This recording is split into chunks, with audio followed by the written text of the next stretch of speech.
હાલો હા, કોણ? ભાઈ, ગીર સોમનાથ થી ખજૂરભાઈ બોલું છું. રોયલ રાજા આપણે એક વિડીયો મૂક્યો તો ઓલા દાદા દાદી વાળો હા હા હાથું નો એક નથી. એક એક મિનિટ. આ હાથ સાફ કરી નાખ ને, પાણી નાખ.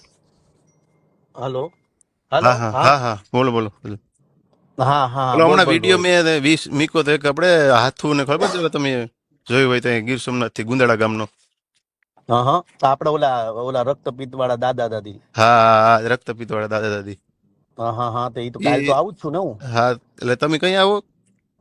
કાલે હું જો 10 વાગે આવે, કાં તો 12 વાગે વધી વધીને જો અહીંથી નીકળે ને, હા, એટલે 10 કાં તો 12 ની વચ્ચે આવે. હું આવે ને એટલે 2 કલાક પહેલા તને ફોન કરી દઈ.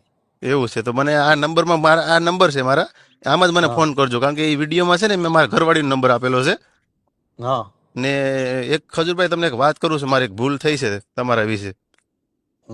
કઈ હું બોલ. એટલે શું છે કે અહીંયા તમે આવો ને તો મારી પબ્લિક વિશે મારી ઇન્સર્ટ નો થાય ને એ પહેલા હું તમને એક વાત કહી દઉં ભાઈ. હા બોલ ને, શું છે, શું થયું? મારાથી એક ભાઈને છે ને ફોનમાં, કારણ કે તમે અહીંયા વિડીયો જોઈને મેં કહું જોઈ તમે વિડીયો જોઈ લીધો હે ને એના હમ, કારણે મને પણ થોડી ખીસ ચડી ગઈ હતી ને તમે અહીંયા મારો જવાબ મને એમ થયું કે જવાબ નથી દેતા ખજૂરભાઈ. એટલે એક હા ભાઈને મેં ફોન કરીને છે ને તમારા વિશે થોડું ખરાબ મેં કીધું હતું. હા હા. હા ના ના ભાઈ, જો રોયલ, તે જે દિવસે વિડીયો અપલોડ કર્યો હતો ને, હા એના 2 દિવસ પછી મેં મેસેજ કર્યા છે. તારી પાસે જો સ્ક્રીનશોટ હોય ને તો એ જોઈ લે. હા હા એમાં મેં મેસેજ કર્યા હતા, પણ તે મને કઈ જવાબ ન આપ્યો. પછી તે જે નંબર અપલોડ કર્યો હતો ને દાદા દાદીનો, હા હા, તો મેં એ નંબર પર 2 વાર ફોન કર્યા. એટલા માટે હા ઘરે જે મોબાઈલ પડ્યો રહ્યો ને એ મેં નંબર શેર કર્યો હતો એમાં વિડીયોમાં. હા, મેં ઈ દાદા દાદીને જોયા ને, એટલે મેં ત્યારે તરત જ મને, જો મારું કેવું છે કે મને લાગે ને ઈ ઘર હું કરું બરાબર. હા હા હવે ઈ દાદા દાદીના બિચારાના હાથ પગ છે નહીં, હા અને હા ઈ રક્તપિત્તની બીમારી છે ને, ગુજરાતમાં અવેરનેસ બિલકુલ નથી. હાથ પગ ગળતા હોય ને ઈ છે ને, ઈ તો જે માણા પર વીતતી હોય ને એને ખબર પડે. હા અને હા ઈ મેં તરત જ તને મેસેજ કરી દીધો હતો, અને હું આવું છું મેં એમે કહી દીધું તું.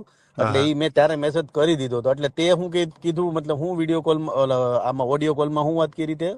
મેં એને એ ભાઈને એમ કીધું અમારા બાજુના ગામનો જ છે ને મેં હમ એને એ રીતના વાત કરી હતી કે ખજૂરભાઈ છે ને એક છોકરી જોડે આમ છે અને એમ થોડું થોડું ખરાબ બોલ્યું હતું એમ. પણ મને એ ના તો એ ના. ખબર નથી આવી, પણ મેં ખીજમાં ખીજમાં કહી દીધું હતું. ના મને એમ ના હતું ભાઈ, કે એવું. ખજૂરભાઈ છે ને અહીંયા કદાચ નહીં આવે મકાન બનાવવા દેવી. મને ખીસ ચડી ગઈ હતી થોડીક. ના ના ભાઈ, જો માણસને મળો ને પછી માણસની તમને ખબર પડે. હમ અને મારા વિશે જો ભાઈ જે બોલે, મને એનો કોઈ પ્રોબ્લેમ નથી. તું કદાચ તાર બોલી ગયો ને મારા વિશે, તો મને કાંઈ વાંધો નથી. હા પણ ભવિષ્યમાં કેવું છે કે આપણે લોકોના સારા કામ કરવાના. તમે કોકનું સારું કામ કરવા નીકળો ને, એટલે આવા વિઘ્નો આવ્યા જ રાખે, તો હું આપણે કામ બંધ કરી દેવાનું. ના ના, એ વાત હાસી છે સર. અને તું બોલ, જો તને તું નિમિત્ત કેવા, આમ જોવા જાય ને તો એ દાદા દાદીનું ઘર અમે તો બનાવી નાખશું. અમે અમારા પૈસા નાખીને ઘર બનાવશું, અમે ત્યાં મહેનત કરશું, રાત દિવસ પડ્યા. પણ એ આંગળી ચિંધ્યાનું પૂન કોને મળ્યું? ના ના, એ વાત હાસી એ તમે. તને જ મળ્યું ને, કે હા ભાઈ હા આ તે નકર અમને તો ખબર જ નથી કે આ ઘર આવું બનાવવાનું છે. પણ એ તને આંગળી ચિંધ્યાનું પૂન મળ્યું છે. ના ના પછી કેવું છે કે તારથી જે બોલાઈ ગયું હોય ને એની યાર મને લેવા દેવા નથી. કોકનું કામ થાય છે ને, ના ના, હા હા. મને કદાચ તું મને કદાચ ફોનમાં 50 ગાળું દેતો, પણ હું ઘર બનાવી નાખીને, હું ઘર બનાવીને હું વિવો જાઉં, પછી તો લોકોને ખબર પડે કે નહીં કે હું કેવો છું. એટલે મેં એક એ ભાઈને ફોન કર્યો હતો ને મેં એક સ્ટોરી મૂકી હતી ને એક મેં વિડીયો બી મૂક્યો હતો. એટલે તમારો મને મેસેજ આવ્યો ને એટલે મેં બધી હટાવી પણ ડિલીટ મારી દીધું છે. એટલે ના ના ના મને ના, પણ એ થોડુંક જેની હવે તો જેન દુઃખ થયું છે કે નહીં તમે મને, પણ તમે મને મેસેજ કર્યો હતો ને એ મને મેસેજ દેખાણો નતો, કારણ કે મારામાં છે ને એક ભાઈએ સ્ટ્રાઇક નાખી લીધી. એના કારણે છે ને મારા ઇન્સ્ટામાં મેસેજ અમુક દેખાતા નતા. પછી હમ મેં મેસેજ જોયો તો મને ખબર થયું કે નહીં ખજૂરભાઈ હવે હાસા છે. મને મેસેજ કર્યો છે કારણ કે 2 ઓક્ટોબરની આસપાસ તમારો મેસેજ આવેલો હતો મારામાં. હમ. હા, મેં ના ના વિડીયો ના નાખ્યો ના. ને બીજે દિવસે જ તમારો મેસેજ પડેલો છે. ના ના ના, હા કોઈ ટેન્શન નહીં લેવાનું. જો આમાં કેવું, કોકનું ગરીબનું કામ થાય છે ને એ મહત્વનું છે. એટલે આમાં કોઈ ટેન્શન લેવા જવાનું નથી. કાલે આપણે મળી રૂબરૂ ભેગા થઈ, દાદા દાદીનું રાત દિવસ પડી મહેનત કરી એનું. અને બીજી મેન વાત એ કહેવાની રહી ગઈ કે એને છે ને આપણે હોસ્પિટલની વ્યવસ્થા કરાવી. હા હા એટલે આપણે ત્યાં જો હું કાલે આવું ને, તો હા આપણે, મારી ગણતરી એવી છે કે અમદાવાદમાં છે ને આ રક્તપિત્તની બીમારીની ટ્રીટમેન્ટ બહુ સારી થાય છે. તો આપણે એવું હોય ને તો એમાંય આપણે ધ્યાન દેવું, બરાબર. હા, તો વધારે સારું સર. અટાણે તો અમે એમ તો થોડી ઘણી અમારી રીતના બનતી મેં તો કરીએ જ છે, સારવાર કરાવીએ છીએ હોસ્પિટલમાં. હમ હમ. પણ તમે વધારે આવો તો વધારે આવું, અમારા કરતાં તમે વધારે સારવાર અપાવી શકો એને.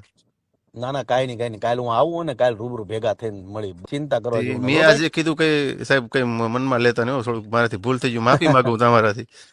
ના ના ના કારણ કે ભાઈ એવું પણ મને કાંઈ ન હોય. ખબર નથી કે આવું પણ મને એમ હતું કે રિપ્લે દેખે નહીં એટલે મારાથી પણ ખીજમાં બોલાઈ ગયું એટલે એ બદલ હું માફી માંગુ તમારી ભાઈ. ના ના ના ભાઈ, કાલ તું મને મળે ને, મારું કામ જોઈશ, અમે કઈ રીતના રહી છીએ, કઈ રીતના અમારું કામ છે, હમ. એ તું જો માણસને મળો ને પછી જ ખબર પડે. એટલે કાંઈ વાંધો નહીં, ચિંતાની કોઈ વાત નથી. કાલ આપણે મળીએ છીએ અને ચિંતા કરતો નહીં હો ભાઈ. એ હા વાંધો નહીં, જય માતાજી. મળીએ મળીએ કાલે ભાઈ, જય માતાજી. હા.